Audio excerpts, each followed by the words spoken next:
기획부터 실행까지 무려 3년이 걸린 거대 프로젝트가 있습니다. 만약 이 프로젝트가 성공하지 못했다면 제2차 세계대전의 역사뿐 아니라 인류의 역사가 다시 쓰였을지도 모릅니다. 나치와 히틀러를 몰아내기 위한 역대 최대 규모의 상륙작전.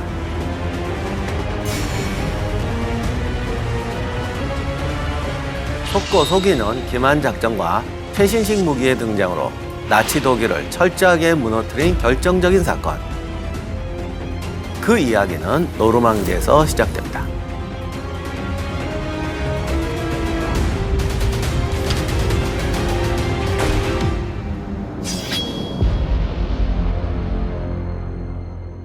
안녕하세요. 세상의 모든 전쟁사를 읽어드리는 전쟁사 읽어드립니다의 역사학자 임용환입니다.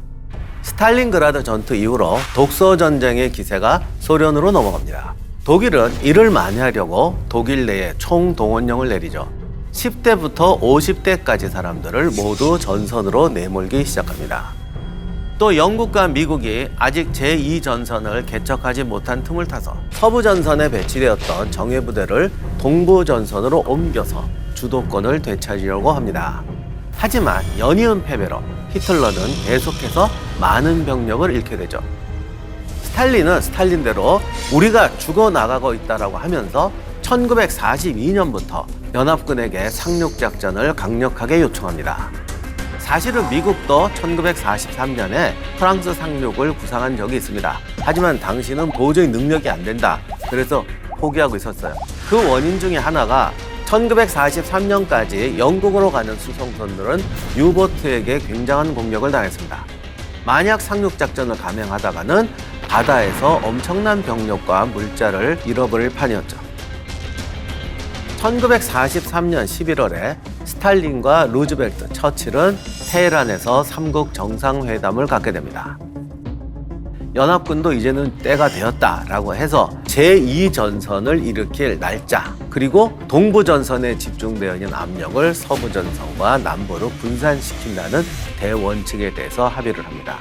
여기서 상륙작전에 대해서는 구체적인 날짜까지 정하게 되는데 1944년 5월 안에 어떻게 해서든지 제2전선을 개척한다라고 합의를 합니다.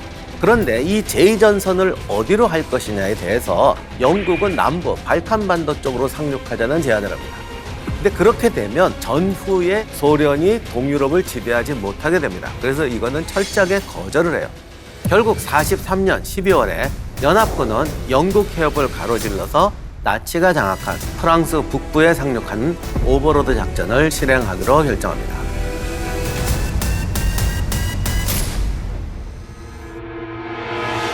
영국군 해군 중령 모건은 실전 경험이 풍부했기 때문에 오버로드 작전의 주요 기획자로 임명됩니다. 연합군 최고사령부는 미군의 아이젠하워 장군을 연합군 원정군 총사령관으로 임명하고 영국의 몽고메리 장군을 원정군 지상부대 총사령관으로 임명합니다. 연합군은 비밀리에 정찰기를 보내 유럽 각 연해의 지형과 풍향, 수심, 독일군의 후방 지역 등을 철저하게 조사합니다. 그리고 공군이 원활하게 군을 엄호하고 물자를 조달하고 후속 부대를 증원하려면 상륙 지점이 영국 공군 기지와 가깝고 근처에 항구 설비가 있어야만 했습니다. 영국 해군 중령인 모건은 이 조건에 적합한 곳으로 프랑스의 칼레와 노르망디 해안을 지목합니다. 그러면 칼레와 노르망디 중에서 왜 노르망디였을까? 칼레는 영국과 가장 가깝지만 해안 절벽이 가파르고 해변이 협소하고 가장 중요한 건 독일군이 최정예 병력을 배치해서 방어하고 있었습니다. 노르망디는 조금 더 멀지만 해변이 평탄하고 독일 수비군 병력도 상대적으로 적었고 부근에 쉐르부르라는 비교적 큰 항구가 있었습니다. 아이젠하워가 리드하는 지도부는 오버로드 작전을 상세하게 검토해서 노르망디 오른강 어귀에서 쉐르부르 사이에 80km 되는 해안가에 상륙하기로 합니다. 또한 공수부대를 독일군 방어선 후방에 강화시켜서 협동작전을 진행하기로 합니다. 그렇다면 독일군은 연합군이 노르망디에 상륙하는 것을 알아채지 못했을까? 독일은 연합군이 공격할 것이라는 것은 알았지만 정확히 언제, 어디서 공격해 들어올지는 알 수가 없죠. 왜냐하면 당시 독일이 차지하고 있던 유럽이 노르웨이부터 프랑스 남부까지입니다. 전선이 너무 길어서 도저히 선택과 집중이 불가능했습니다. 그러니까 독일군 내에서도 상륙 지점에 대해서 의견이 분분합니다. 독일군 청사령관 룬트슈테프뿐만 아니라 대부분의 지휘관이 연합군의 상륙 지점이 칼레 지역일 것이라고 생각합니다. 칼레는 독일의 공업 중심지 루르와 가장 가깝고 연합군이 상륙하는 순간 독일에 대해서 가장 직접적인 위협이 되는 곳이기 때문이죠. 하지만 비집단군의 롬멜 원수의 생각은 달랐습니다. 그는 상륙 지역이 노르망디일 것이라고 생각합니다. 건축에 관심이 많았던 히틀러는 전쟁 때마다 강력한 방벽을 선호를 합니다. 그래서 무려 3,680km 대서양 방벽을 구상을 합니다. 한포에도 맞설 수 있는 강력한 해안 포대를 건설해서 전 해안을 요새한다. 롬멜은 노르망디 방어 사령관으로 임명을 받고 프랑스 해안을 방어하게 됩니다. 그런데 롬멜이 와서 보니까 노르망디 지역의 방벽이라는 게 그냥 집담한 건물 수준으로 처참한 수준이었어요. 그래서 피와 병사들을 휘몰아서 대공사를 시작합니다. 롬멜은 모래사장 앞에 무려 6천만 개의 지뢰를 깐다는 계획을 세웁니다. 그리고 대전차호를 파고 물 밑에는 상륙 장애물과 폭발물을 설치합니다.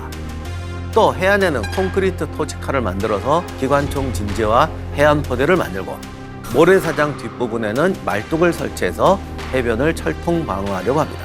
이걸 좀 더 구체적으로 말씀드리면 상륙작전을 막기 위해서 수중에 구조물을 만들고 그 끝에다가 대전차 지뢰를 납니다. 그러니까 상륙정이 오다 보면은 이게 걸릴 거 아니에요? 그러면 바로 이제 폭발해 버리는 거죠. 연합군이 이 장애물이 무서워서 그걸 피한다고 썰물에 상륙을 했어요. 원래 상륙작전은 밀물 때 합니다. 그래야 배가 해안에 바로 와서 바로 들어가는데 우리가 라이언 일병 구하기에서 봤듯이 병사들이 너무나 먼 해안선을 뛰어가야 되기 때문에 그 중간에 희생을 많이 당하게 됩니다.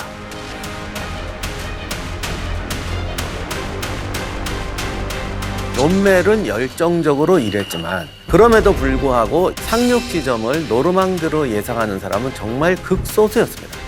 이것이 독일의 전체 작전 계획에 중요한 차질을 가져오게 됩니다. 그러면 독일군은 왜 연합군이 노르망디로 상륙할 것이라고 생각하지 못했을까? 연합군이 독일군을 속이기 위한 다양한 기만 작전을 펼칩니다. 독일군이 상륙 지점을 예측하는 데서 중요한 요소가 항구였습니다. 상륙 작전은 대규모 항구가 반드시 필요합니다. 그리고 1942년 8월 연합군이 상륙 예행 연습을 위해서 DF 상륙 작전이라는 기습 작전을 시행합니다. 그러나 이 작전은 대실패로 끝납니다. 이후 독일군은 항구가 없는 곳에 상륙 불가능하다고 확신하게 됩니다. 하지만 연합군은 요새화되어 있는 항구에 상륙하는 건 불가능하다라는 결론을 내립니다. 그래서 반대로 생각하죠. 항구가 없는 노르망디 해안에 상륙한 다음에 항구 시설이 없어서 생기는 문제는 새로운 아이디어와 기발한 장비를 동원해서 해결하자. 이 문제를 해결하기 위해서 연합군이 채택한 아이디어가 조립식 임시 항구입니다. 영국 해군 공학 전문가들이 철근과 콘크리트를 부어 만든 속이 빈 커다란 부력 상자 200개로 이루어진 인공 항구를 설계합니다. 그리고 상륙한 뒤에 독일군의 대서양 방벽을 돌파하기 위해서 또 다양한 장비를 구상합니다. 쇠사슬을 앞에 이렇게 돌아가는 전차가 있는데 이게 지뢰를 터뜨리는 거죠. 그리고 폭약통을 발사해서 벙커를 파괴하는 전차. 여러 가지 신식 전차를 연구해서 제작을 합니다. 또한 연합군은 자신들의 실제 상륙 지점이 깔레라고 믿게 만들려고 중립국에서 높은 가격을 주고 깔레 해안의 지도와 기상재료 이런 거 막 구입합니다. 그리고 약 100만 명에 해당하는 미국 집단군이 영국 동남 해안가 지역에서 칼레를 공격하기 위해서 대기하고 있다는 소문을 퍼뜨리기도 합니다. 이것이 루머가 아니라는 것을 확인시키기 위해서 육군 제1집단군이라는 부대를 만들어서 패튼 장군을 집단군 사령관으로 임명합니다. 이 패턴을 임명한 것도 신의 한 수였는데 깔레 지역 상륙작전이면 최고의 장군이 지휘해야 될 거 아니에요. 그런데 당시 독일군이 연합군 중에서 최고의 장군으로 인정한 사람은 패튼이었어요. 근데 연합군은 패턴을 최고의 장군까지는 아니고 싸움 잘하는 성질 더러운 놈 정도로 생각하고 있었거든요. 패턴이 이탈리아에서 야전병원에 병문안 갔다가 애 하나가 전쟁 공포증 걸렸다고 그러니까 걷어 찼다는 말도 있고 따귀한테 때렸다는 말이 있는데 자관 이게 문제가 돼가지고 노르망디 상륙 작전 끝나면 해임하려고 했어요. 근데 이 얘기도 들어가는데 독일군이 생각하기를 구둣발로 한번 찼다고 자르는 게 어딨어 최고의 지휘관을. 그래서 이거는 우리를 속이려는 기만책이다 라고 해서 이 집단군을 진짜로 믿어버립니다. 그리고 이런 진짜 집단군이 있다는 걸 알려줘야 되니까 서류 뭐 갖고 와라, 어떤 놈이 탈영했다, 밀가루 언제 오냐 뭐 이런 식으로 해서 막 통신은 매일 합니다. 심지어 독일군 정찰기들이 일개 기갑여단의 영국군 전차가 대기하고 있는 거를 발견한 적도 있는데 이거를 위해서 당시 영화 제작자 분들이 다 들어가서 칼레 해안 맞은편에 있는 그 도보 해안 곳곳에 곰으로 만든 유조선, 오일 탱커, 뭐 인형, 그래서 완전히 세트장을 꾸며놔서 독일군을 속입니다. 실제 공격을 준비하고 있는 병력은 특수훈련을 받은 37개 영미 정예사단이었고 그들이 직접 운용할 전차, 수루 양용 수령 차량, 지프, 대포 등과 함께 노르망디 맞은편 들판에 대기하고 있었습니다. 그러나 결국 이런 기만 작전에 히틀러는 속아 넘어갑니다. 연합군이 92개에서 97개 정도의 사단 병력으로 7월에 칼레를 공격할 것이라고 판단을 하고 독일군 최정예 부대였던 제15집단군을 칼레로 직결시킵니다. 그런데 여기서 다시 한번 롬멜과 룬트슈테트가 의견 대립을 벌이게 됩니다. 롬멜과 일부 장성들은 칼레와 노르망디를 모두 지원할 수 있도록 5개 기갑사단을 중간 지역에 주둔시키자. 그리고 상륙 당일에 해안에서 적을 경멸해야 한다고 주장을 합니다. 하지만 룬트슈테트는 기동방어 작전을 제안합니다. 연합군을 모두 상륙하게 하자. 일단 상륙한 다음에 독일군이 가장 공격하기 좋은 지점에서 공격하는 겁니다. 제가 이렇게 말씀드리면 야 그날 그럼 롬멜 말대로 했으면 실패했겠다 이렇게 생각할 수도 있는데 당시 독일군의 방어 작전에 대해서 누가 옳았느냐는 현재까지도 논쟁이 되고 있습니다. 이렇게 기동 방어와 해안 방어의 논쟁이 벌어지니까 히틀러도 둘 사이에서 갈팡질팡하게 됩니다. 그래서 이상한 타협책을 제시를 합니다. 최종적으로 기갑부대를 각기 다른 사령부에서 둔다. 그리고 히틀러 본인은 베르히텍스 가든에 남아서 노르망디에 있는 기갑부대는 자기가 도장을 찍어야 움직일 수 있다라는 식으로 자기가 가져가 버려서 결국 전쟁이 났을 때 롬멜은 기갑부대를 동원할 수 있는 권력을 빼앗겨 버립니다. 1944년 5월 중순에 아이젠하워 주재로 오버로드 작전 실행에 관한 회의를 엽니다. 영국의 조지 6세 국왕, 처칠 수상, 남아프리카 총리, 스마츠 원수 및 각군 참모장들이 회의에 참석하죠. 이 자리에서 몽고메리 장군이 작전 실행 방안을 구체적으로 발표를 합니다. 회의를 마치고 몽고메리는 영국 3개 군단 소속 7개 사단, 미국 제1집단군을 시찰하고 전시동원을 실시합니다.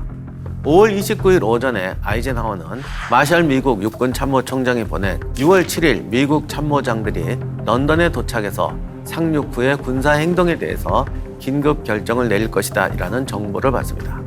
기상정보에 따르면 5일 정도 날씨가 변화가 없을 것이다 라고 해서 아이젠하워는 상륙 일자를 6월 5일로 정합니다. 본격적으로 오버로드 작전이 시작됩니다. 해협을 건너 맞은편으로 가기 위해서 부대와 각종 전차들이 상륙 함대가 정박한 곳으로 옮깁니다. 그런데 6월 1일부터 기상 상태가 급변하면서 대서양 상공의 대기가 요동치기 시작합니다. 6월 2일 아침에 아이젠하워는 영국 기상대 대령인 스태그 대령을 부릅니다. 스태그는 6월 6일 이전에는 구름이 많이 끼고 4급에서 5급의 서풍이 있을 것이며 4월 7일 사이에 영국 해협은 구름이 많고 폭풍우가 있을 것이라고 보고를 합니다. 6월 4일 새벽에 아이젠하워는 결국 최고사령부에서 전날 저녁에 내린 임시 결정을 승인해서 상륙 일자를 24시간 늦춥니다.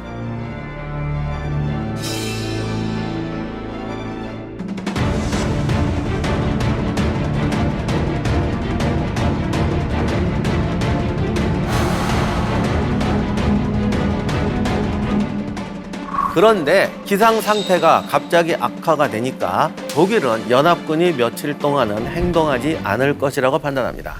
결국 폭풍으로 인해서 연합군이 상륙하지 못할 것이라고 확신한 롬멜은 독일로 귀국합니다. 그리고 간 김에 히틀러를 만나서 기갑부대를 직할로 사용하게 해달라 이 요구를 하려고 합니다. 이때 기상전선에서 이변이 일어납니다. 누구 말로는 칼로 그은 것처럼 약간의 파란 하늘이 나타났어요. 이걸 보고 스테그가 아이젠하워한테 거짓말처럼 6월 6일에 하늘이 고기만 빌 겁니다. 기적 같은 기상 상태가 된 거죠.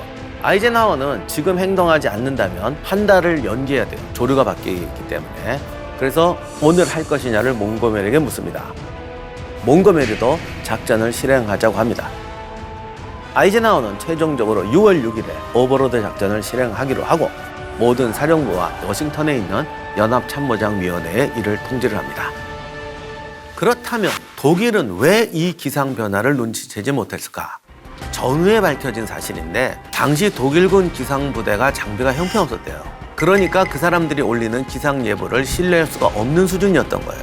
그리고 6월 5일에 파리 총사령부에 있던 룬트슈테트는 헬브르에서 르하브르 사이에 독일군 레이더 기지가 교란되고 런던 BBC 방송에서 프랑스 저항군자들에게 심상치 않게 많은 양의 비밀 정보를 발송하고 있다는 보고를 받습니다. 깔레 주둔하고 있던 독일군 제15집단군도 런던에서 프랑스 저항군자들에게 보내는 비밀 전보문을 가로챘는데 공격이 곧 시작되니까 준비하라는 내용이라고 파악을 합니다. 룬트슈테트는 독일 제15집단군과 제7집단군의 1급 전쟁 준비 태세를 취하라고 명령하면서 경보를 울립니다. 그러나 롬멜의 참모장 슈파이델이 별장에서 자기 매형과 롬멜 친구들을 위해서 연회를 열었고 파티를 즐기느라고 경보가 제대로 전달되질 않습니다.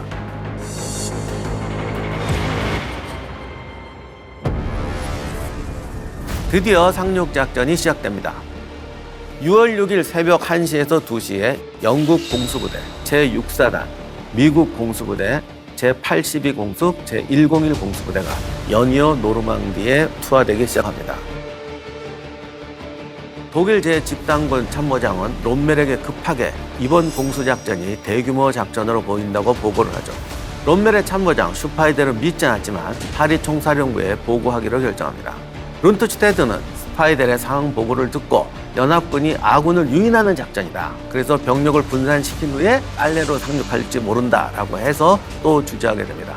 이렇게 돼서 15집단군을 동원해서 연합군을 저지할 수 있는 기회를 또 놓치게 됩니다. 영미 공수부대는 착륙한 뒤에 순조롭게 해안 통로와 주요 교량을 점령하고 독일 해안 수비군의 뒤쪽에 견고한 공격 거점을 마련하게 됩니다.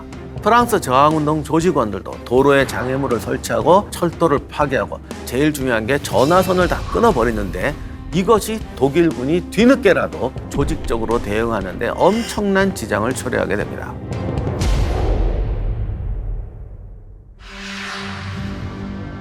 이날 아침에 노르망디 방어진지에 있던 독일군들이 안개 사이로 수많은 함정이 바다 사이에서 나타나는 것을 봤다. 독일 수비대는 적을 향해서 포탄을 쏘기 시작하지만 연합군은 이를 뚫고 오른강 어귀에서 코탕탱 반도 동쪽 기슭까지 95km에 달하는 5개 지역의 해안가에 상륙을 하게 됩니다. 강력한 공군과 함대의 화력 엄호를 받으면서 수많은 상륙정들이 얕은 물가까지 나갑니다. 독일군은 연합군이 썰물 때 상륙할 것이라고는 예상하지 못하죠. 따라서 대포가 모두 밀물 지역의 만조선에 조준되어 있었습니다. 그리고 700여 미터 되는 해안가 모래사장에 매설한 폭탄들은 모두 드러난 상태였습니다. 본격적으로 연합군 부대가 상륙합니다. 독일 수비군은 십자포화로 해안을 봉쇄하고 먼 거리를 달려오는 연합군을 제한하려고 했지만 역부족이었습니다. 독일 공군은 지상 수비군을 지원하려고 했지만 수적으로 워낙 열세해서 도망치기 급급했습니다. 연합군의 방대한 함대가 해상의 각 항로를 지키고 있어서 코탕탱 반도로 접근하는 모든 독일 함정들도 저지됩니다.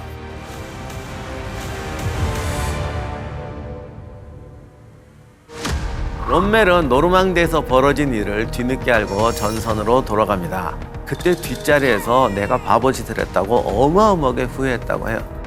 그리고 노르망디의 상황이 악화되자 파리에 있던 룬트슈테트와 슈파이델은 다급하게 최고사령부와 연락을 취해서 2개 기갑사단 증원을 요청합니다.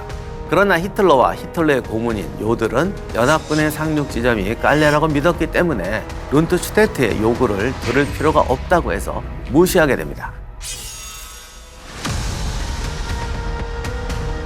히틀러는 그동안 헝가리 국빈을 접대하고 낮잠을 자느라고 대수롭지 않게 생각했지만 다시 한번 긴급 상황이 전해지고 나서야 노르망디 증원을 승인합니다.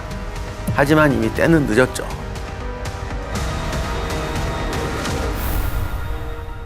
연합군이 해군과 공군 부분에서 절대적으로 우위에 있고 전술적으로도 독일군의 허를 찔렀지만 5개 상륙 지점에서 전진은 매우 더뎠습니다. 각 상륙 지점이 전부 고립돼 있었기 때문에 이게 하나로 연결돼서 상호 협동을 해야 했습니다.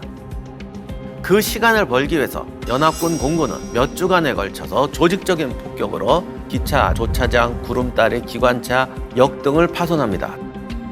덕분에 독일군은 신속하게 증원부대를 직결시킬 수가 없었어요.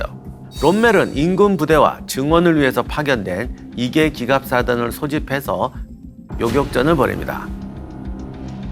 이것이 연합군의 공격을 잠시 저지할 수는 있었지만은 성공할 수는 없었어요. 왜냐하면 해안 교두보까지 밀고 들어가려고 했는데 그럴 줄 알고 바다에는 군함들이 떠 있었죠. 그래서 함포로 방어망을 구성하는데 당시 참전했던 독일군 장교의 기록에 의하면 일반 포병부대의 포격은 뚫고 싸울 수 있다는 거예요. 하지만 함포가 떨어지기 시작하면 전투 10년 한 병사고 뭐고 다들 얼어붙어가지고 꼼짝 못하고 도주에 나온다고 합니다.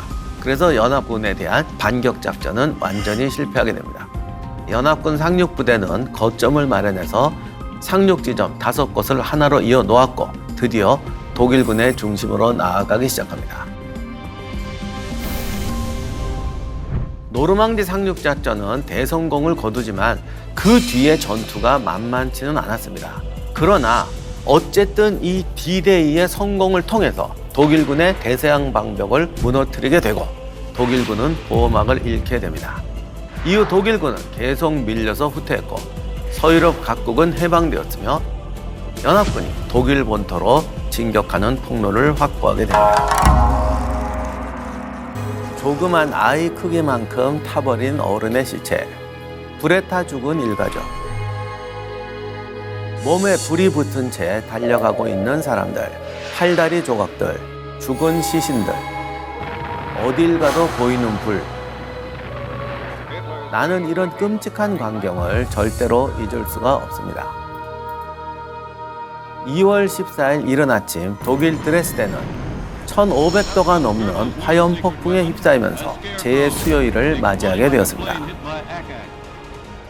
대체 드레스덴은 왜 끔찍한 불바다를 경험하게 된 것일까요? 단 3일 만에 폐허가 된 도시, 2만 5천 명의 민간인 희생자를 발생시킨 그날의 사건을 지금 읽어드리겠습니다.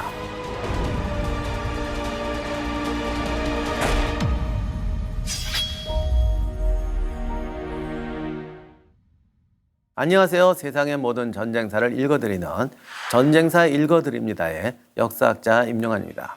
1945년 초 독일의 패망이 얼마 남지 않았을 무렵 독일 드레스덴에 175번째 공습경보가 울리기 시작합니다. 1945년 2월 13일 밤 9시 45분경 구름 한 점 없는 맑고 깨끗한 밤하늘에서는 15분 동안 쉴 새 없이 폭탄이 투하되었고 드레스덴 부시가의 4분의 3이 화염에 쌓입니다. 도살자라는 별명을 가진 아서 해리스가 이끄는 영국 폭격기 사령부는 총 875톤의 폭탄을 드레스덴 시가지에 투하합니다. 이 중 500톤은 고폭탄이었고 375톤은 소위탄이었습니다. 고폭탄이 먼저 터져서 창문, 문, 지붕 등을 날려버리면 인화물질을 담은 소위탄이 건물 구석구석까지 침투해서 불을 지릅니다. 이렇게 되면 건물에 숨은 사람은 산소 부족으로 질식사시킬 수가 있습니다. 소위탄이란 폭탄 자체가 도시 공습용으로 개발된 폭탄입니다. 이 소위탄이라는 건 정말 무서워서 그 안에 인화물질을 넣고 몸에 불이 붙으면 물을 부어도 꺼지지 않도록, 심지어는 산소를 차단해도 탑니다. 그래서 사람들이 몸부림치며 달려가는 불꽃 폭탄이 되어서 움직이게 돼요. 그런데 움직이면 산소가 들어오니까 더 활활 타게 되죠. 그 광경이 제일 무섭다고 해요. 도시를 불구덩이로 만든 폭탄 투하의 충격이 채 가시기도 전에 총 1,500톤, 65만 개 이상의 소위탄이 또다시 드레스덴을 덮칩니다. 도시는 화염폭풍에 휩싸이게 되죠. 1파 공격 후 3시간이 지나갈 무렵이었는데 공습은 끝났다고 생각한 독일인들이 부상자를 나르는 시점을 노린 것이었습니다. 즉, 민간인 살상률을 더 높이기 위한 계획된 공격이었죠. 섭씨 800도에서 1000도나 되는 뜨거운 열기에 도시는 녹아내리기 시작했고, 드레스덴 사람들은 화마에 휩싸여 불타 죽는 것은 물론이고 방공호로 몸을 피했어도 연기에 질식해서 죽습니다. 그러면 방공호에서 탈출하면 살았을까? 거리의 화염폭풍과 폭발에 그대로 노출되어 목숨을 잃습니다. 어떤 사람은 열기에 익어서 죽습니다.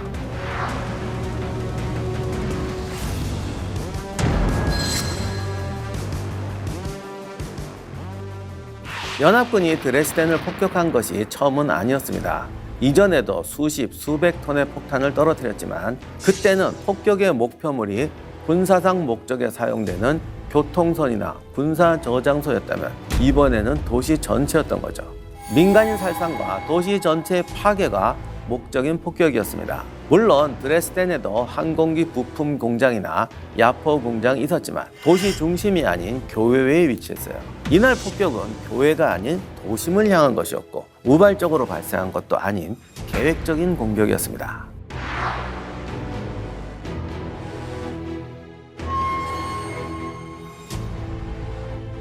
이미 수많은 민간인들이 희생당했음에도 불구하고 연합군은 다음 날인 14일 782톤의 폭탄을 이미 완전히 폐허 상태인 드레스덴에 추가로 투하합니다. 이때도 고폭탄과 인화물질의 비율을 약 6대4로 맞춰서 도시를 불바다로 만듭니다.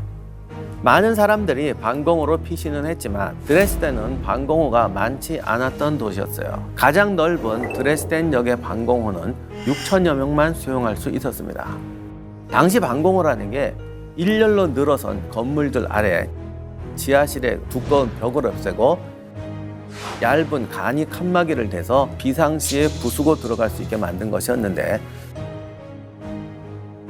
이때도 사람들이 지하실에서 지하실로 쉽게 몸을 옮길 수는 있었지만 도시 전체가 불타고 있었기 때문에 한 곳으로만 몰리게 되는 불상사가 발생하죠. 실제로 도시 거리 끝에 있는 한 집 지하실에서 1000여 명의 시신이 발견되기도 했습니다. 연합군의 드레스덴 폭격으로 발생한 사망자는 약 2만 5천여 명입니다. 부상자는 너무 많아서 공식 집계조차도 시도하지 못합니다. 은행, 상점, 시장, 호텔, 술집, 극장, 교회, 병원, 선박, 공장 등의 시설뿐 아니라 민간인이 거주하는 집 대부분이 파괴되어서 사실상 도시 전체가 폐허가 됩니다. 당시의 끔찍한 상황은 생존자 마가렛 프레이의 증언으로 느낄 수 있습니다. 내 왼쪽에서 갑자기 한 여자가 나타났다. 그녀는 팔에다 무언가를 들고 있었다. 그것은 아기였다. 그녀는 달리다가 넘어졌고 그 아이는 그대로 아치 문 안에 불 속으로 날아갔다. 나는 내 오른쪽에서 다른 사람들을 보았다. 나는 그들이 순서대로 하나씩 쓰러지는 것을 보았다. 그들은 졸도했고 곧 불에 타서 재로 변해버렸다. 그렇다면 왜 드레스덴이었을까요? 드레스덴은 건축물과 박물관으로 인해서 역사적 가치가 뛰어난 도시였습니다. 때문에 엘베강의 피렌체 혹은 보석상자라고 불릴 정도로 전쟁 전까지만 해도 세계에서 가장 아름다운 도시 중에 하나로 여겨졌던 곳이었습니다. 또한 전쟁 기간 동안 드레스덴은 군수품 생산지나 주요 산업 현장이 아니었습니다. 그래서 독일인들은 드레스덴이 폭격의 대상이 아닐 거라는 믿음을 가지고 있었습니다. 그러면 연합군은 대체 왜 드레스덴을 노린 것일까? 연합군의 표면적인 공식 근거는 드레스덴이 독일을 연결하는 철도와 통신 중심지였기 때문에 이것을 폭격함으로써 당시 소련군과 싸우고 있던 독일군들이 메시지를 전달하는 능력을 방해하려고 했다는 것입니다. 하지만 실상은 얼마 전에 소련군의 진격을 피해서 수백만 명의 독일 난민이 이곳에 몰려들었는데 이곳을 파괴함으로써 독일인을 공포로 몰아넣고 조기 항복을 받아내려는 목적이었던 것이죠. 전쟁을 빨리 끝나기 위해서 민간인들을 죽음으로 몰아넣는 폭격이라는 개념은 언제부터 등장했을까요? 20세기 전쟁에 새롭게 등장하고 획기적인 발전을 이룩한 전쟁이 항공전입니다. 항공기의 발전 속도와 항공전의 구상이 얼마나 빨리 발전했느냐? 라이트 형제의 최초의 비행이 1903년이었습니다. 그런데 항공전의 가능성, 비행선이나 항공기를 이용한 폭격에 대한 아이디어는 그 전에 마련되어 있었어요. 1903년 첫 비행은 겨우 12초를 비행했습니다. 1904년에는 15초, 400m를 비행했어요. 항공기가 최초로 1km를 비행한 것이 1908년에 프랑스의 앙리 파르망이었습니다. 즉, 비행기가 1km를 날아가는데 4년이 걸렸어요. 그런데 항공전 아이디어의 속도는 훨씬 빨랐습니다. 1899년 헤이그 평화회의에서는 기구나 비행선으로 발사체나 폭발물을 투하하는 것, 무방비 상태의 마을이나 도시에 폭격하는 것을 5년간 금지하는 협약을 맺습니다. 이 5년 후가 1904년이니까 그때 비행기가 15초 날랐어요. 그런데 폭격 금지 규정이 이미 만들어져 있었어요. 1907년 헤이그 협약에서는 무방비 도시에 대해서 폭격하는 것을 금지하는데 이거는 사실 폭격하라는 소리예요. 그러니까 무방비한 도시가 어디 있어 세상에. 그러니까 이거는 사실상 허용하는 거였죠.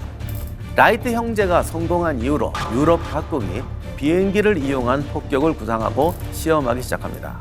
1912년 독일의 총참모장 몰트게는 제펠린 비행선으로 적국 도시를 공격하는 방법을 추진합니다. 1913년에 독일군은 이미 비행선을 포함해서 245대의 군용기를 보유하고 있었습니다. 다시 말하면 베를린 폭격이 시행되기 이미 30년 전에 폭탄이 도시 상공에 놓여지고 있었던 것입니다. 1차 세계대전을 거치면서 항공전이 본격화됩니다. 이때만 해도 항공기 성능이 낮아서 폭격 효과는 좀 미미했습니다. 그래서 이제 비행선을 갖고 가봤는데 이놈 비행선은 또 항공기에게 요격이 돼요. 그래서 사실 폭격이 그렇게 큰 효과는 못 줬습니다만 1차 세계대전 이후로 항공기의 성능이 비약적으로 발전합니다.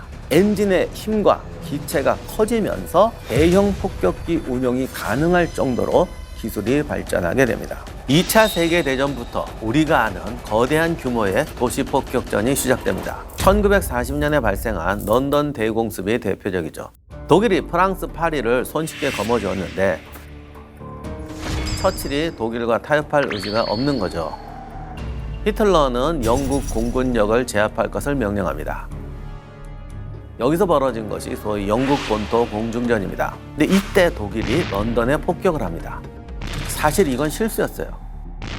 처칠과 히틀러는 서로 무고한 시민을 살상하는 행위는 범죄다. 만약 시민을 향해 폭격을 하면 바로 보복하겠다고 평소에 설전을 했습니다. 그리고 영국과 독일은 상대 수도에 대해서 폭격을 자제하고 금지를 시킨 상태였어요. 왜냐하면 다른 나라 수도를 공격하면 내 나라 수도도 공격받을 수 있기 때문에 서로 막 설전하면서 하지 마라 하고 있었던 거죠. 그런데 길을 잃은 독일 폭격기 한 대가 실수로 런던에 폭탄을 떨어뜨린 겁니다.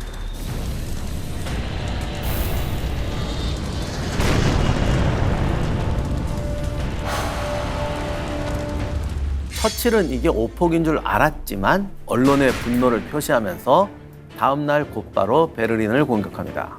뭔가 분노를 표출하게 되면 국민 사기와 전투 의지가 올라간다. 이걸 노린 거였죠. 의외로 상대의 도시에 대해서 폭격을 하면 인간적인 동정을 일으키는 게 아니라 국민의 사기를 진작시킵니다. 분노가 폭발하면서 더 싸우려고 해요. 시민들은 서로 보복 폭격을 요구하게 됩니다. 8월 25일에 81대의 영국 폭격기가 베를린을 습격합니다. 그러자 히틀러는 가만히 있겠습니까? 영국의 저항 의지를 빠른 시간 내에 완전히 꺾어버려야 한다. 그래서 독일 공군에게 명령을 내립니다. 한 달 내내 밤낮을 가리지 않고 런던에 폭격하라. 독일 공군이 자주 쓰던 폭탄이었던 낙하산 기뢰는 바람을 타고 흩어지는데 폭탄 안에는 700kg이 되는 폭약이 채워져 있어서 반경 450m까지 파괴할 정도였습니다. 이때부터 영국 정부는 등화 관제를 실시하죠. 런던 시민들은 적극적으로 일반 주택과 상점, 기차, 신호등까지 조명을 제한하고 폭격으로부터 조금이라도 피할 수 있으면 지하 공간에서 일상을 복원하려는 노력을 합니다. 물론 이런 삶의 형태는 베를린도 마찬가지였습니다. 이 도시 폭격을 이야기하려면 항공기의 발달 과정하고 밀접한 관련이 있는데 항공기가 발달할 때도 어떤 전략적 목적을 가지느냐에 따라서 기종과 성능의 형식이 달라지게 됩니다. 예를 들어서 후방 산업시설을 타겟으로 하자. 이렇게 하면은 장거리 폭격기가 필요하게 되죠. 그리고 대형 폭탄을 탑재하기 위해서 적재량이 굉장히 커야 합니다. 장거리를 가려면 연료를 많이 실어야 돼요. 연료를 많이 실으면 폭탄 적재량이 줄어들어요. 1940년에 영국 폭격기는 베를린을 공습할 때 왕복 1900km를 비행해야 됩니다. 연료를 너무 많이 실어야 되기 때문에 폭탄은 정작 1톤밖에 못 실어요. 전투기도 문제예요. 폭격을 하려면 전투기가 엄호를 해야 되잖아요. 엄호를 하려면 전투기도 멀리 날아가야 돼요. 근데 전투기는 체구가 작아서 연료를 많이 실으면 기동성이 떨어져요. 결국 장거리 폭격기는 전투기가 엄호를 못하게 됩니다. 이러니까 폭격기가 위험해지잖아요. 그럼 어떡할까? 이제 높이 올라가자. 그래서 고고도 폭격을 개발합니다. 높이 올라가니까 또 어떻게 되느냐? 명중률이 떨어져. 명중률이 떨어지니까 어떻게 돼? 더 많이 폭탄을 떨어뜨려야 돼. 더 많이 폭탄을 떨어뜨려야 되니까 더 크게 만들어야 돼. 그렇게 되니까 연료는 더 들고 폭탄 적재량은 또 줄어들어. 이렇게 악순환이 뱅글뱅글 돌다 보니까 타겟에다 떨어뜨리는 게 아니라 무조건 떨어뜨려. 이런 식으로 가버리게 된다는 거예요. 당시의 폭격 정확도는 상상을 초월하게 부정확했습니다. 보통 산업시설, 요즘식으로 하면 무슨 원자력 발전소 이런 거 하나 폭파시키려면 폭탄이 한 100톤쯤 명중해야 됩니다. 당시 연료 문제 때문에 폭격기 한 대의 실제 폭탄 적재량은 1톤에 불과했어요. 그러니 100톤을 명중시키려면 100대가 가야 되는데 명중률이 10분의 1이니까 1000대가 출격해야 공장 하나 부술 수 있다는 거예요. 산업시설 부근에는 대공 방어망이 잘 구축돼 있어요. 그러니까 이게 쉬운 문제가 아니에요. 폭격 능력은 부정확하고 적재량도 부족하고 폭격기는 엄호가 아예 안 되고 이렇게 되니까 넓고 광범위하고 쉬운 목표를 선택하게 됩니다. 왜 도시를 폭격하고 민간인을 타겟으로 잡았느냐는 데는 이런 기술적 한계도 사실상 원인이 되었다는 측면도 있습니다. 런던 대공습이나 드레스덴 폭격처럼 제2차 세계대전에서 도시 폭격이 충격을 준 이유는 도시 안에 사는 민간인이 전략 목표가 되었다는 겁니다. 도대체 왜 이런 일이 벌어지느냐? 여기에는 역사적인 배경이 있는데요. 고대 사회의 전사는 특권층입니다. 이 군대에 가서 전쟁에 나간다는 것은 남보다 특별한 권리를 얻는데 굉장히 중요한 조건이었습니다. 전쟁은 그 특정 대상을 타겟으로 했어요. 그러다가 총과 대포가 발달하게 되면서 시민이 군대의 핵심 자원이 됩니다. 스파르타 또는 중세 기사가 되려면 최소한 10년 이상 전문적인 수련을 해야 됩니다. 총과 대포가 나오니까 민간인이 군인이 되는데 4주, 빠르면 2시간도 가능해집니다. 결국 시민은 바로 군사예요. 저 총 쏠 줄 모르는데요? 괜찮아. 너 2시간 후면 군인이 될 테니까 이렇게 되는 거예요. 여기에 또 하나의 중요한 의미가 등장하는데 20세기는 민주주의 시대입니다. 시민이 국가 정책을 결정하는 거예요. 따라서 전쟁은 시민의 동의 없이는 불가능해집니다. 그래서 시민의 전쟁 의지를 꺾는 법이 뭐냐를 찾았어요. 도시 시민들의 최대 관심사가 뭐냐 하고 찾았더니 뭐긴 뭐겠어. 그때나 지금이나 부동산이지. 왜냐하면 집은 어느 나라나 다 최고 재산이거든요. 집을 파괴하는 것이 시민에게 최고의 피해를 주는 거예요. 이것이 도시 폭격의 이론적 근거가 됐고 이것이 시행되게 된 겁니다. 시민사회와 민주주의가 도시 폭격, 새로운 학살극의 논리적 근거라는 게 아이러니 같지만 이게 인간 세상에서 벌어지는 현실입니다. 즉 인간은 아무리 훌륭한 논리와 제도를 만들어내도 똑같은 방식으로 그것을 살상의 논리로 바꿀 수도 있다라는 거죠. 우린 이렇게 말할 수 있어요. 전쟁이라고 해도 인간의 존엄은 지켜야 하지 않는가? 희생을 최소화하고 더 나은 세상을 만들기 위해서 하는 것이 아니냐? 한편으로는 이렇게 말하죠. 우리 국민과 나의 생명을 보존하기 위해서 인간의 존엄의 가치를 지키기 위해서는 전쟁을 빨리 끝내야 된다. 전쟁을 빨리 끝내기 위해서는 무슨 짓을 하는 게 제일 좋다. 이런 논리도 같이 뜬다는 겁니다. 어느 것이 옳을까? 인간은 절대 두 가지를 다 버리지 못합니다. 그래서 전쟁은 우리에게 언제나 딜레마를 줍니다. 제2차 세계대전을 일으키며 전 세계를 공포로 몰아넣은 최악의 빌런.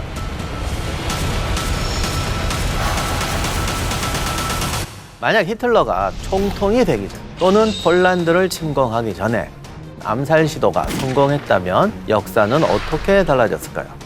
무려 40건이 넘는 암살 시도에도 불구하고 살아남았던 히틀러. 히틀러는 이렇게 말합니다. 내가 살아남은 건 내게 주어진 임무를 마치라고 운명이 나를 선택했다는 증거다. 그러나 운명의 선택을 믿는 사람치고는 죽음 앞에서는 늘 두려움을 느끼는 한낱 인간에 불과했습니다. 죽음을 두려워하며 강박에 시달린 히틀러. 그는 과연 어떤 강박에 시달렸던 것일까요?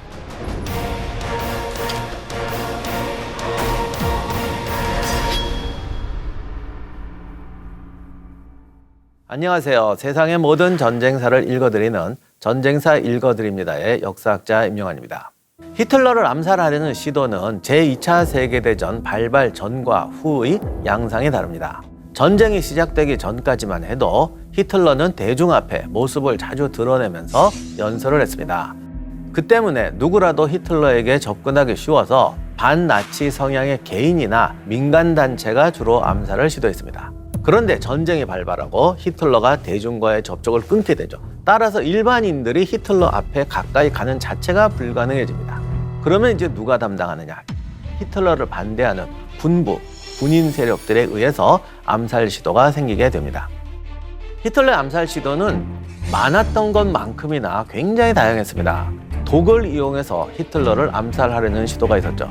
1932년 2월 9일 독일의 정치가이자 바이에른 주의회 의원인 루드비 아스너는 히틀러는 미쳤다. 그리고 우리 독일을 불행에 빠뜨릴 것이다. 라고 판단하고 히틀러를 죽이기로 결정합니다.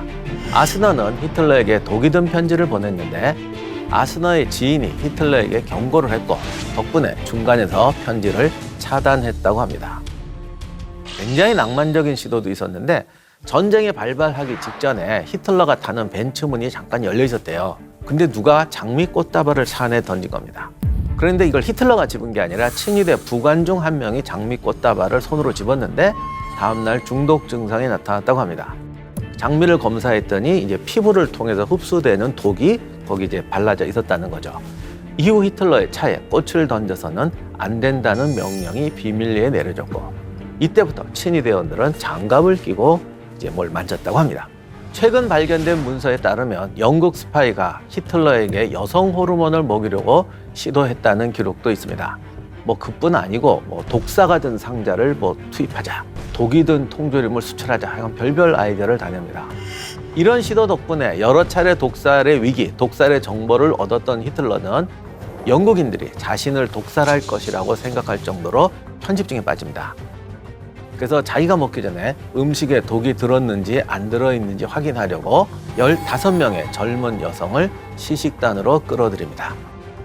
이 여성들은 강제로 징집돼서 작전지휘본부에 갇혀서 하루에 3번 히틀러를 위해서 공포에 떨면서 음식을 맛봤다고 합니다.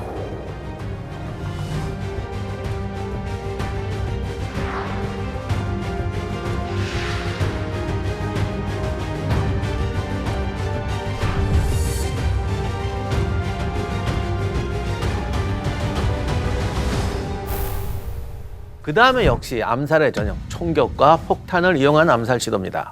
1938년 11월 스위스 신학대 학생인 모리스 바이버라는 사람이 히틀러가 스위스와 카톨릭, 인류에게 위협이 된다고 판단해서 권총을 구입해서 독일로 왔습니다. 모리스 바이버는 스위스 기자로 가장하고 매년 뮌헨에서 열리는 비어홀 폭동 기념일 퍼레이드에 참가해서 히틀러를 쏘려고 했습니다. 히틀러가 퍼레이드를 따라 다가오자 군중들이 이제 나치식 경례를 하면서 손을 흔들죠. 그 바람에 바이버의 시야가 가려버립니다. 이 덕분에 총을 쏠 기회를 놓치고 말았죠. 히틀러를 쫓아가려고 했지만 이마저도 실패했습니다. 그리고 독일에서 스위스로 출국하던 중에 발각되는 바람에 게시타포에게 넘겨지게 됩니다. 바로 다음 해인 1939년 비어홀 폭동 기념일에도 히틀러를 죽이려는 시도가 있었는데요. 단 13분 차이로 히틀러가 목숨을 구합니다. 독일인 목수였던 요한 게우르크 엘서는 더 이상의 유혈 사태를 막고 전쟁을 멈추기를 바라면서 뮌헨 맥주홀에서 히틀러를 암살하려고 했습니다. 매년 히틀러가 맥주홀에서 연설을 했기 때문에 맥주홀의 직원으로 변장하고 잠입해서 연설대 옆 기둥을 팠어요. 그리고 그 안에 폭발물을 숨겼습니다. 그런데 이때는 제2차 세계대전 초기여서 평소보다 연설을 일찍 시작했고 연설도 짧게 했어요. 히틀러는 9시 7분에 연설을 끝냈는데 폭탄은 9시 20분에 히틀러가 서 있던 곳에서 몇 피트 떨어진 곳에서 폭발해버립니다. 고작 13분 차이로 히틀러는 목숨을 구하게 됐던 것이죠. 괴벨스가 히틀러에게 이 소식을 전하자 히틀러는 사람은 운이 좋아야 한다 라고 대답했다고 합니다. 전쟁 상황이 악화되면서 히틀러는 자신에게 적이 많다는 것을 깨닫고 그들이 자신을 죽일 것이다. 그래서 더 이상 대중 앞에 모습을 드러내지 않았고 베를린도 거의 방문하지 않았다고 합니다. 성격도 변하죠. 본인은 이거 봐라, 나는 하늘이 낸 사람이다. 말은 이렇게 하는데 몇십 번의 죽을 고비를 넘기고 사람이 어떻게 정상이 되겠어요. 그러니까 이게 이상한 증세로 나타나게 되는데 엄청 고집이 세지고 자기 확신이 강해집니다. 그러니까 점점 더 비논리적이 되는 거죠. 그뿐 아니죠. 죽음의 공포 자체를 이겨낼 수는 없으니까 개인 경호를 계속해서 보강하고 대중 앞에 모습을 드러낼 때는 권총을 휴대하기까지 합니다. 그 외에도 SS 무장 춘위대, 나치 돌격대, 나치 독일의 비밀 경찰인 게시타포까지 수천 명의 인력을 동원해서 히틀러를 암살 위협에서 보호하게 합니다. SS 총통 경호 여단까지 합류하면서 히틀러 한 명을 보호하려고 수천에서 수만 명까지 동원이 됩니다. 이들은 히틀러 주위에 사람 장벽을 만들어서 이동했고 히틀러 동선을 미리 확인하면서 위험이 없는지 파악하고 게시타포가 암살 음모와 위험 인물들을 끊임없이 조사하면서 우발적 암살을 차단하려고 노력하게 됩니다. 또한 암살을 피하고자 히틀러는 즉흥적으로 동선을 자주 바꿨습니다. 히틀러를 암살하려는 계획은 세우기조차도 불가능해지게 됩니다. 불가능할 것 같은 히틀러의 암살이 가장 성공할 뻔했던 사건이 있었습니다. 바로 1944년 7월 20일에 일어난 발키리 작전이죠. 이 당시 동부 전선에서는 스탈린그라드 전투에서 패배하고 서부 전선에는 연합군의 노르망디 상륙 작전으로 독일의 패배가 점점 가시적이 됩니다. 그러자 군 내에 반히틀러 비밀 조직인 검은 오케스트라라는 조직이 히틀러를 암살한 뒤에 1942년에 세워진 비상계획 발키리 작전을 이용해서 독일을 장악하고 영미 연합군과 종전 협상을 하려는 계획을 세웁니다. 발키리 작전은 총참모장이었던 루드비히 베크가 작전을 주도했고 정보국장 빌헬름 카나리스도 가담해 암살 작전에 쓰일 폭탄을 구합니다. 실제 실행에서는 자꾸 미적거렸지만 클룩에도 가담하게 됩니다. 독일의 참모장으로 유명했던 슈파이델도 이 암살 음모에 가담합니다.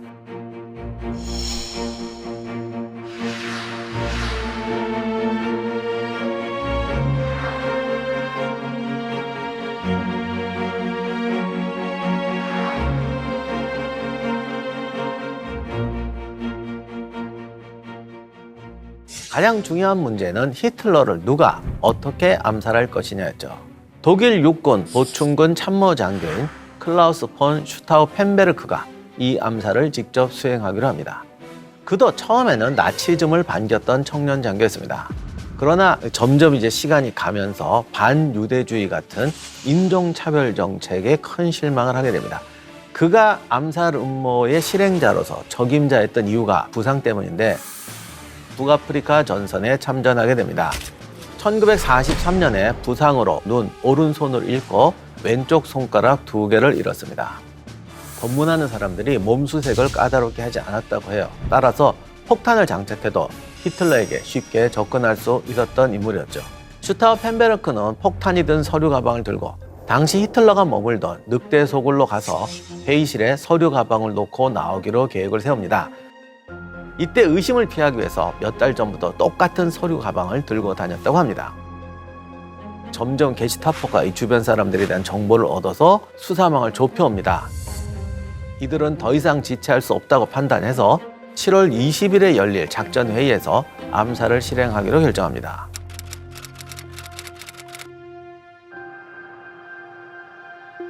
회의에 늦은 슈타우 펜베르크는 회의실로 가던 도중에 모자와 벨트를 가져오지 않았다고 둘러대고 대기실로 들어가서 가방 속에 폭약에다가 신관을 꽂는 이 작업을 했는데 슈타우 펜베르크는 원래 폭탄 2개를 가져갔는데 하나의 기폭 장치를 설치했는데 빨리 나오라고 한 거예요.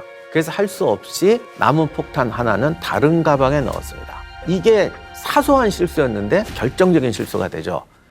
12시 36분 회의실로 들어간 슈타우 펜베르크는 폭탄이 든 서류 가방을 최대한 히틀러 가까이에 두고서 베를린에서 급하게 올 전화가 있다는 핑계를 대고 자리를 떴습니다. 그가 나온 지 한 10여 분 후 폭탄이 폭발했습니다. 회의실에 있던 24명 중에 4명이 사망했고 20명이 뇌진탕으로 쓰러지거나 고막이 터지고 화상을 입는 부상을 입었습니다. 히틀러는 어떻게 되었을까요? 히틀러 암살에는 실패합니다. 히틀러도 팔에 나무 조각이 박히고 고막이 파열되었고 다리 화상을 입게 됩니다. 그러나 멀쩡하게 살아남았죠. 도대체 왜 암살에 실패했던 걸까? 슈타우 펜베르크가 서류 가방을 히틀러 가까이 뒀는데 근데 이 사람이 나가니까 하인츠 브란트 대령이라는 사람이 보니까 가방 하나가 삐쭉 나와 있는 거예요. 그래서 주인 없는 가방이라고 들어서 반대편에다 뒀습니다. 이 테이블이 생긴 게 이렇게 긴 상판에 다리가 이렇게 하나씩 꽂힌 게 아니라 판으로 된 다리가 있는 테이블이었어요. 그리고 굉장히 두꺼웠거든요. 이렇게 되니까 폭탄이 터지니까 테이블이 위로 들리면서 상판과 이 다리가 보험하게 된 겁니다. 게다가 이 회의실이 평소 회의를 진행하던 콘크리트 벙커가 아니었어요. 폭탄이 폭발하게 되면 콘크리트 벙커 안에서는 빠져나갈 게 없으니까 전부 압살을 시켜버리거든요. 근데 이때는 방에 유리창이 뻥뻥 있어가지고 그게 히틀러 쪽으로 갈 게 전부 이쪽으로 튀어나온 거였죠. 그 바람에 히틀러가 살아나게 됩니다. 게다가 폭발에다 한 개의 신관을 꽂지 못했어도 같이 뒀으면 그게 터지면서 폭발량이 2배가 됐을 텐데 기폭장치를 안 꽂았다고 자기 가방에 넣어버리는 바람에 진짜 폭발이 절반으로 줄어들었던 거예요. 이것 때문에 히틀러가 목숨을 건질 수가 있었죠. 사실 발키리 작전 배후에 있었던 진짜 지도자는 헤닝 폰 트레스코프 소장입니다. 슈타우 펜베르크는 그의 부하였고 추종자였죠. 그런데 트레스코프 소장은 당시 동부전선에 있었는데 암살에 실패했다는 소식을 듣고 다음 날인 21일에 자살하게 됩니다. 이처럼 수많은 음모와 시도가 있었습니다. 특히 군부의 시도는 총참모장이었던 베크부터 가담했고 지금으로 치면 CIA 국장이라고 할 수 있는 카나리스까지 가담했어요. 이 정도면은 이걸 피할 수가 없는 음모인데 그럼에도 불구하고 실패했어요. 도대체 이런 거대한 음모가 왜 실패했을까? 첫 번째 요인은 앞서 말한 히틀러의 경호책입니다. 철저한 보안, 예측 불가능한 일정과 체류 시간. 당시에는 나라 국가 지도자들도 이처럼 이렇게 철저하게 경호를 안 해가지고 이런 경호 시스템 자체가 첨단에 가까웠어요. 두 번째, 이게 더 결정적인 이유인데 군인들에 의해서, 그것도 정통 군인들에 의해서 진행되었다는 겁니다. 군사작전과 암살은 달라요. 이게 미세해 보여도 각자 전문 분야가 있고 실행해 보면 차이가 굉장히 큽니다. 이 사람들은 이 암살에 적합한 인물인가를 찾는 기준도 잘못됐어요. 항상 전쟁 용어를 찾아요. 용감하게 싸웠던 사람. 그런데 과연 그 사람이 암살을 잘할 수 있는 아니거든요. 철십자 훈장을 받았던 중령을 뽑아서 히틀러를 저격하라고 그랬습니다. 그때 이 중령이 뭐라고 말했냐면 전장에서 적을 쏘는 것과 암살은 다르다. 자기가 맨정신으로 히틀러는 쏠 자신이 없다고 말했습니다. 독일 군인들의 히틀러 제거 작전은 모두 군사 작전처럼 구상합니다. 실패한 암살 시도들도 어떨 때는 너무 정교한 방법을 사용하고 너무 여러 가지를 생각하다 보니까 이게 맞을 수가 없는 거죠. 그 다음 이제 또 하나 더 중요한 이유는 군부의 암살 음모는 단순히 히틀러를 제거한다가 아니었습니다. 어떻게 보면 거물들이 가담했다는 게 오히려 실패의 원인이었어요. 암살은 하나의 수단에 불과했던 거죠. 그러다 보니까 이 사람들이 고민이 많아요. 이걸 암살을 하고 나서 정권을 잡아야 되는데 프로이센 귀족 군인들이 정권을 잡기 위해서 암살을 하고 쿠데타를 일으킨다는 건 프로이센의 어떤 군인 정신에 맞지 않는다. 영광스러웠던 옛 독일 또는 프로이센을 되살리자. 이렇게 거창한 명분을 세우는데 음모가 점점 복잡해지는 거예요. 암살을 해야 되는데 암살한 다음에 국방부 장관은 누가 하지? 내무부 장관은 누가 하지? 아니야 정치는 어떡하지? 이런 거 고민하다 보니까 자기가 봐도 이런 거 고민하다가 누설되겠는 거예요. 이렇게 되니까 불안해지고 서두르게 되고 이러면서 암살 음모가 정교함이 떨어지게 됩니다. 그다음 또 하나 실패의 중요한 원인이 유럽 연합군 세력과의 교섭 실패였습니다. 당시 연합군은 프로이센 군인이라면 이를 갈아가지고 그 사람들하고 협상할 마음이 전혀 없었어요. 그리고 히틀러가 죽은 다음에 체제에 대한 구상도 이들하고는 완전히 달랐습니다. 영미 연합군은 프로이센은 보고 싶지 않다였습니다. 영국 정부는 뭐라고 결론을 내렸냐면 군인이든 민간인이든 독일의 반체제 조직이나 개인이 우리의 군사작전을 실질적으로 도울 가능성은 지극히 적다. 그리고 이들은 이미 독일과 강화하는 방식으로 전쟁을 끝낼 마음이 없었습니다. 독일은 반드시 패전국이 돼야 되고 전후에 유럽의 질서는 연합군의 주도에 의해서 적극적으로 개편돼야 한다. 이랬기 때문에 이 프로이센 군인들의 접촉 시도에 대해서 일체 거부하고 도움을 주지도 않았던 것이죠. 덕분에 히틀러는 살아남았고 전쟁은 더 비참하고 특히 히틀러 개인에게도 더 큰 비극과 고통을 주게 됩니다.